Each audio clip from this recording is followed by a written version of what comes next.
Hello everyone, and welcome to SUNUP. I'm Lyndall Stout. Wheat harvest is in full swing here in Caddo County. We'll ride along with the Krehbiel family in the combine a little bit later in the show. But first, SUNUP's Dave Deacon has some important information to help your harvest stay on track and help make sure it doesn't turn into a disaster. I would say that probably 75% of the fires start in the engine area, around the exhaust system. A lot of times it's due to improper maintenance or a lot of material buildup. A lot of times when we're trying to harvest, we're really pushing the envelope. We have some really short windows, so we put a lot of stress on our engine systems. If you look at any combine, there's going to be tons of different types of pulleys, bearings, shafts, lots of things are going on in the combine itself. So being able to maintain those belt systems, when our belts get worn, they tend to slip. Slip creates friction, which creates heat.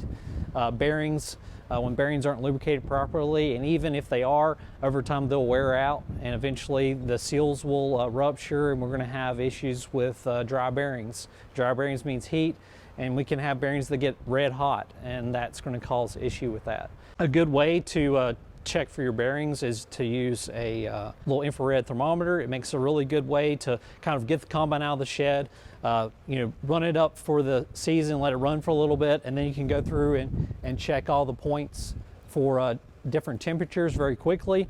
It's very difficult to tell whether that bearing's hot unless it's red hot to the touch, but it doesn't have to get that hot to cause some fire issues. In the day, clean things off, making sure that we don't have a lot of material there packed around things. And then, looking at eliminating the hot spots in areas where we could have issues with heat. So. When the fire is going on the combine and it moves to the ground, what are some of the things that we need to be thinking about? I guess probably a lot of things we need to be thinking about possibly before that would ever even happen. Mm-hmm. So again, we've heard about fire extinguishers for sure, and you can't have enough of those fire extinguishers. And I would equip not only your combine, but I'd have it in your tractor, I'd have it in your service vehicles, in your other vehicles that you're having on harvest and working with that. I think another thing that would help a lot to be prepared for is already have your local volunteer or rural fire department phone number plugged into your phone.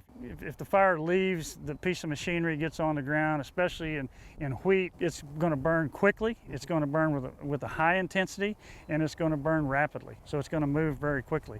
So one of the main things is never get in front of that fire. Think about just a little bit of logistics about how's the wind blowing, where we need to park stuff, so in case a fire does come, it's blowing away from all of our equipment. In this time of year, June, July, the wind's moving pretty quick, so it's going to move that fire quick. It's going to move that fire very quickly. You're not going to be able to outrun it. Again, like I said, it's just like a dormant grass fire. Mm-hmm. It's going to be able to go faster than you can go. And so that would be the next thing that I would mention to people, that if you are in a vehicle, combine, tractor, service vehicle, truck, whatever, and the fire is coming towards you, and the vehicle becomes incapacitated, you get stuck, it quits running, does whatever, stay in that vehicle. That's a scary thought to think about, and a lot of times it goes against what we think, but that is the safest place to be if you're going to get overtaken by that fire. Stay in those vehicles with the windows up. The fire will go by. Granted, you might burn some wiring up, it might blow the tires out. It's not, it's not Hollywood. It's not going to blow the gas tank. The vehicle's not going to blow up, things like that. And then you can safely get out, but you will never outrun that fire. The most unsafe place you can be is outside that vehicle if it's not on fire, but you can't move it and the fire's coming towards you.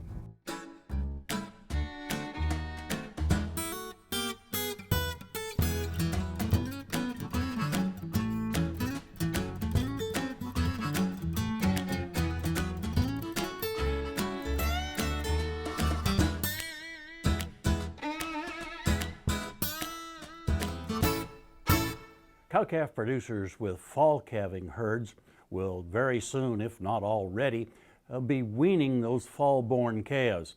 This is a tough time to wean calves just because of the summer heat.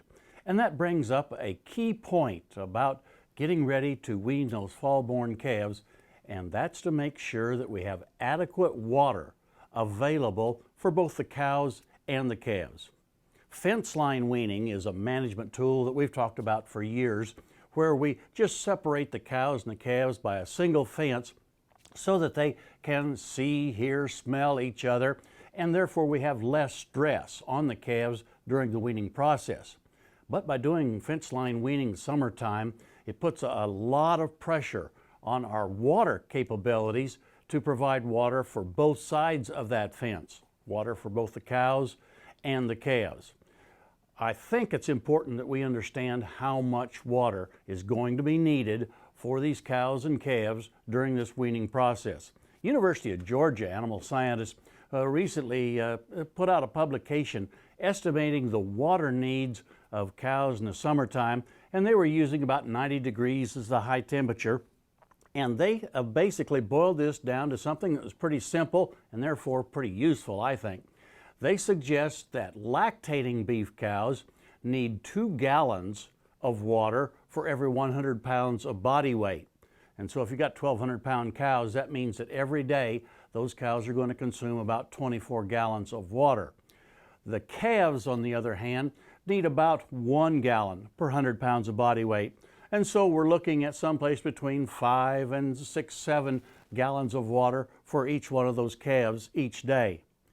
This will help give you some idea of the amount of water that we're going to have to supply if it's with rural water or in our tanks from wells, so that we have enough water in that area where we're going to separate those cows and calves during this weaning process to make sure that they get through the weaning stress as easily as possible. Also, this comes in handy if you're going to estimate water needs for cattle that you're going to put in a new pasture that you've just rented or purchased, to give you some idea of the amount of water that will be needed in the summertime for these cattle. Again, the rule of thumb is 2 gallons of water for lactating cows per 100 pounds of body weight, 1 gallon of water per 100 pounds for those that are not lactating. We hope this gives you a good idea of the kind of water needs that you'll need for your herd at weaning time or any time during the summer. And we look forward to visiting with you again next week on SUNUP's Cow-Calf Corner.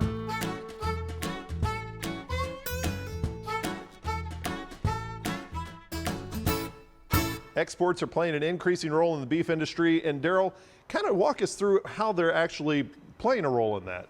Well, exports, add value in several different ways. Obviously, we think about selling more products when we have more markets to access. So, additional volume, if you will, is part of it. Some markets we can export to that have a higher value in those markets than they do in the U.S. So we add additional value in that sense. One of the roles that I think people often overlook is the fact that beef produces lots of different products. Every critter produces a whole set of products, and we don't utilize all those very well in the U.S. So, and yet it's a perishable product. They're going to get eaten. So the more you can export things that we have less demand for in the U.S. to some other market where it maybe has the higher value, but more importantly, it doesn't detract from value in the U.S. And again, those products are going to get eaten. So the more we can move those products out, it lets our domestic demand really focus on the higher valued products that are more in demand here. Now you were talking about foreign markets there. What are some of our major export markets? Well, there are 5 markets that really account for the bulk of our exports at this time. Japan, South Korea, Mexico, Canada, and Hong Kong at this point in time are the 5 biggest markets. Now, we didn't hear China on that list. Now, there's been some Chinese news here lately. A lot of work, recently, a lot of talk about getting the Chinese market open for the first time in many years. The agreement's in place. And so, over time, this could be a very, very important market for the U.S. I think the key there is probably over time. I don't think it will be immediately. International trade involves really sort of 2 major steps. One is the political step of getting access, determining what the stipulations and restrictions are going to be. And that's kind of what we got this week, was those details on what it takes to qualify for that market. And then the market itself has to work in terms of figuring out what products are demanded, what the value of those products will be in that market, and so on. And of course, we're going to have to make some changes and incur some additional cost in the U.S. to get those products to that market. So there's a lot of market forces that have to work here. And again, over time, I think it will be a very important market, but it will take some time. Now, we've been talking about exports. U.S. also brings in beef also. Does that kind of dilute the U.S. market? You know, people think of that, obviously imports competing with our domestic production. But in the case of beef, it's kind of unique. It really doesn't because the products that we import in beef are primarily for processing for ground beef market, and it's driven by our huge hamburger market. And when we bring in products that help us balance the mix of lean and fat that goes into ground beef, it actually allows us to utilize our domestic production for higher values. So it seems counterintuitive and a little bit frustrating sometimes to people, but exports or imports of beef actually add value to the U.S. beef industry because, again, it lets us utilize our products to a higher total value. Where do we get a lot of this imported beef from? Again, there are 5 major markets that are the principal sources of U.S. beef imports. So Australia, Canada last year was number 2, New Zealand, Mexico, and then Brazil make up the top 5 markets right now. Okay, thank you much. Darrell Peel, Livestock Marketing Specialist here at Oklahoma State University.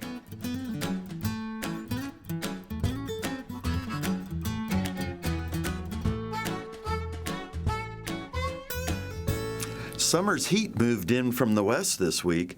On Tuesday, 2 Mesonet locations hit the 100-degree mark, Hooker and Beaver. Our statewide map shows the higher band of heat as dark red in the Panhandle. Wednesday, that dark red map band shifted eastward, stretching from the southwest to north-central part of the state. Hollis on Wednesday afternoon had a high of 103.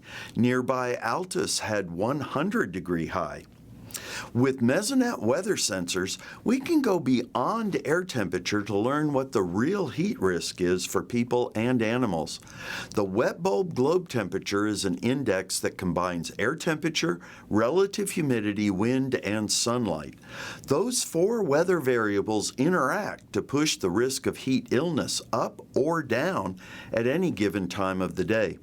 On Wednesday, the maximum wet bulb globe temperature was in the yellow, moderate risk category over most of Oklahoma. There were a few red pockets of high risk, Hollis in the southwest and McCurtain and Pushmataha counties in the southeast. Air temperature was the main driver over Hollis. In the southeast, it was the higher relative humidities and lower wind speeds. Enjoying summer is all about rolling with the heat, staying hydrated, getting acclimated, and knowing when to avoid dangerous extreme heat situations. Here's Gary with a look at drier Oklahoma conditions. Thanks, Alan. Good morning, everyone. Well, it was fun while it lasted, but unfortunately, drought is back in Oklahoma. Let's go right to the map and see what we have. We do see that little bit of tan color down in south central Oklahoma and just a smidge down around Hollis and far southwest Oklahoma. That is moderate drought. It is starting to creep back into the state. You see the yellow colors, that's abnormally dry conditions. That's not drought itself, but that is a precursor to drought. And so from far west central Oklahoma up into Harper and Beaver County, and then up in north central Oklahoma through Osage County, and down there in southeast Oklahoma, we do see those drought precursor conditions starting to develop. Let's take a look at the rainfall percent of normal maps for the last 30 and 60 days, and you can see what I'm talking about.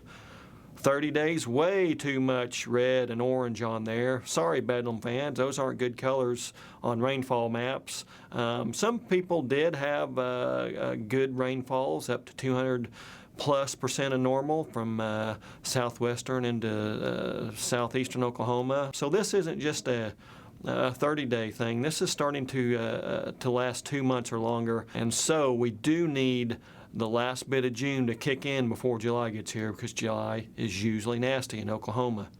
Now, unfortunately, I don't see much rainfall or any drenchers on the horizon. If we take a look at this 8 to 14-day outlook, this is valid for June 21st through the 27th. We see increased odds of below normal precipitation. We've had a lot of wet Junes and Julys, the last bit of June and in July over the last few years, so hopefully something like that will develop.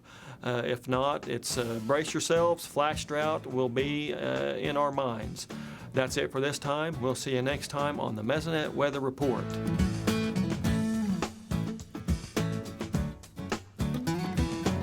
Kim Anderson, our crop marketing specialist, is here. And Kim, this past Monday, wheat prices took a hit and then recovered. What's going on now? Well, I think those hit and recoveries was basically the funds buying and selling contracts. You talk about last Friday and Monday they sold, it was reported at 10,000 contracts, but they were selling those or buying those in response to what's going on in the market. It looked like production was going relatively well. We've got a glut of world wheat, and so they were selling into that. And then on Monday, the crop condition report came out, the spring wheat crops in significantly worse condition than the market thought, and so the reaction was lower hard red spring production in U.S. and Canada, then prices should go up. So I think it was a reaction to that. What price levels then are you watching? Well, I'm watching that July contract. We've been watching that 450 level. We were above it last week, and I was all cautiously optimistic about prices moving up a little bit, and then we got Friday down, and then Monday they just took it down 11 cents down to 443 below that. I thought, oh man, we're not going to get the prices. We're back up, hit 460.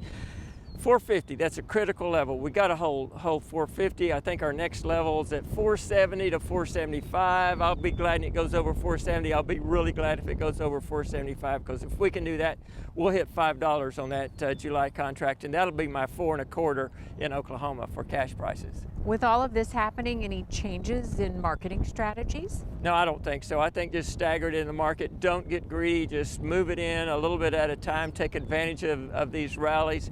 If the forward crop's going to determine what our prices are going to do, we get increased production, we can lose $1 real easy. On the other side, if we continue to our foreign crops go a little less, we could pick up $1, $2, maybe $2.50. So staggered in the market. Of course, canola harvest also underway. How are canola prices looking? They're better. They've been improving. We picked up about 15 cents over the last week or so. Oklahoma, you really need to sell your canola at harvest. One, you got to turn. Most elevators require you to turn over ownership. You can price it later. So I think in canola, they're moving up. There's a slight uptrend. I wouldn't bet on it because there was a report that German canola production is going to be higher, and it looks like if canola production goes up, you know what happens to your price. Exactly. Last minute advice for producers? Like I said, don't get greedy in this market. You get a rally, take advantage of it. I wouldn't sell it all at once. I'd stagger it in the market. I'd plan on holding some to get out into that November, December time period, because Australia's having problems. They're significantly lower crop than they've had in the past. It's still about average, but if they have additional problems, then our price will go higher. And I think producers will want to have some wheat to take advantage of that. Okay, terrific. Kim, we'll see you next week. Thank you.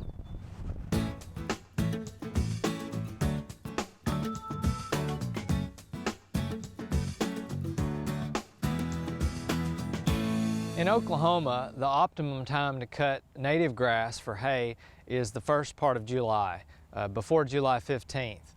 This will optimize the amount of total forage with the quality. If you wait till after July 15th, the quality of the forage starts declining rapidly, and if you cut the hay in June, then you're not going to get a lot of production. There's just not going to be a lot of biomass. You're not going to have a lot of bales, although the quality would be very high. Some of the producers will try to cut their native grass fields early, like late May even, but certainly into early June, so that they can get a second cutting in August. And so that first cutting, you end up with a really high quality hay product, but you don't get very much quantity at all. Usually biomass production is still low until late June, so you don't get a lot of bales. And that second cutting, you get a lot of volume, but the quality is very poor. It might only be 25% of what it would have been back in late June. So neither cutting is very good. The first one is high quality but low quantity. The second one is just the opposite. So to really optimize, we recommend that people cut the very first part of July. Research has shown that multiple cuttings on native grasslands can shift the plant community to something that's undesirable from a hay standpoint, also from a wildlife standpoint. But additionally, if you're cutting the field in May or June, this is the peak reproduction season for lots of wildlife, including ground nesting birds, small mammals like rabbits. This is when deer fawns are on the ground and are vulnerable. It's also the time of year when things like box turtles are actively moving around. So if you're out cutting hay during May or June, you're going to cause a lot of wildlife mortality, and you're not going to optimize the quantity and quality of the forage that you could be cutting for hay. So in addition to the wildlife benefits, there's also a lot of insect benefits, and people are increasingly concerned about pollinators. Pollinators, of course, are critically important for our food supply. They also provide lots of ecological services, and so things like native bees and butterflies and moths that are really important beneficial insects for pollinating our food crops. A lot of these insects are in the larval stage during early summer.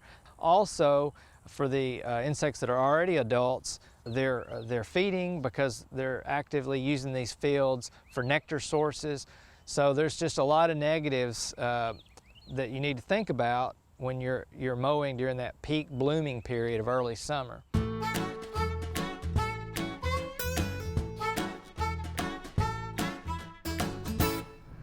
Now back to wheat harvest in Caddo County and another bittersweet milestone for the Krehbiel family. We started cutting last Tuesday and got a pretty good start. Had a rain delay that kind of set us back a few days, and then have had a really pretty good start to this week so far. Just like it's been for 5 generations, wheat harvest is a family affair on the Krehbiel farm in Caddo County.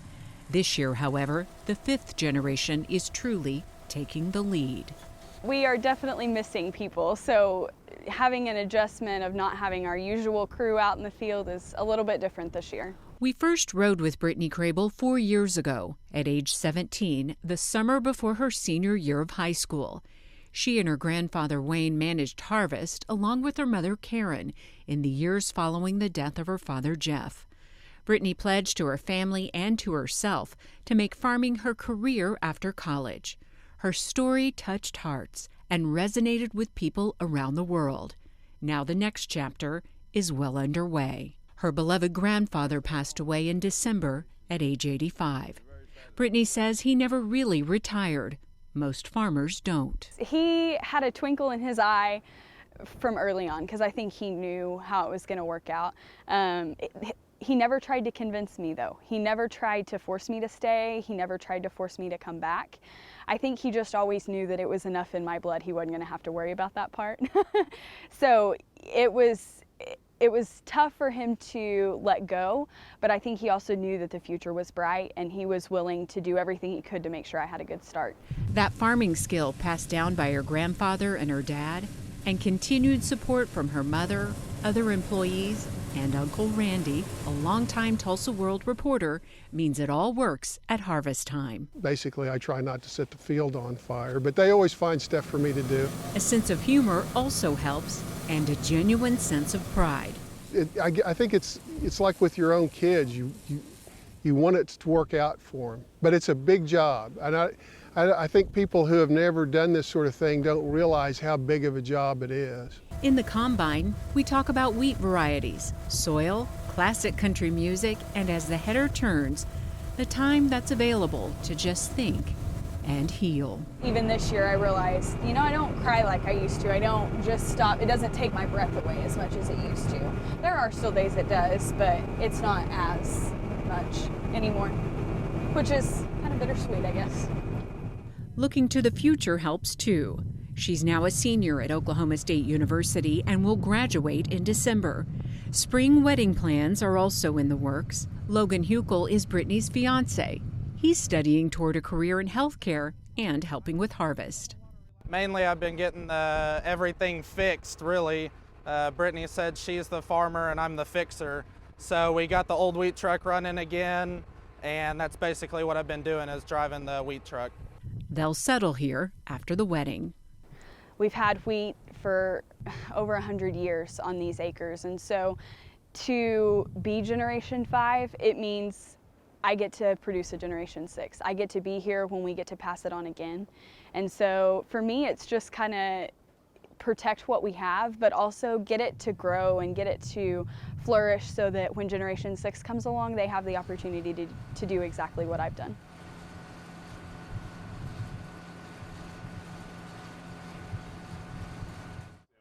You know, one of the greatest lessons you can learn from the Krehbiel family is that as soon as Brittany was capable, her father and her grandfather had their right there beside them. And they weren't just teaching her the how of the farm, but the why. And understanding the how and the why of the farm operations is critical to preparing your successor. When they understand that, and there does happen to be the loss of a stakeholder, the next person in line can jump right in there and take over the management role without a gap.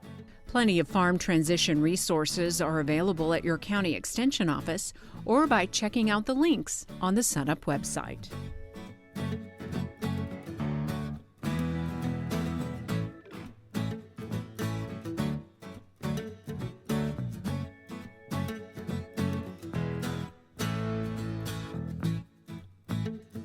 That'll do it for us this week. Remember, you can find us anytime on our website and also follow us on social media. I'm Lyndall Stout from Caddo County, and we'll see you next time at SUNUP.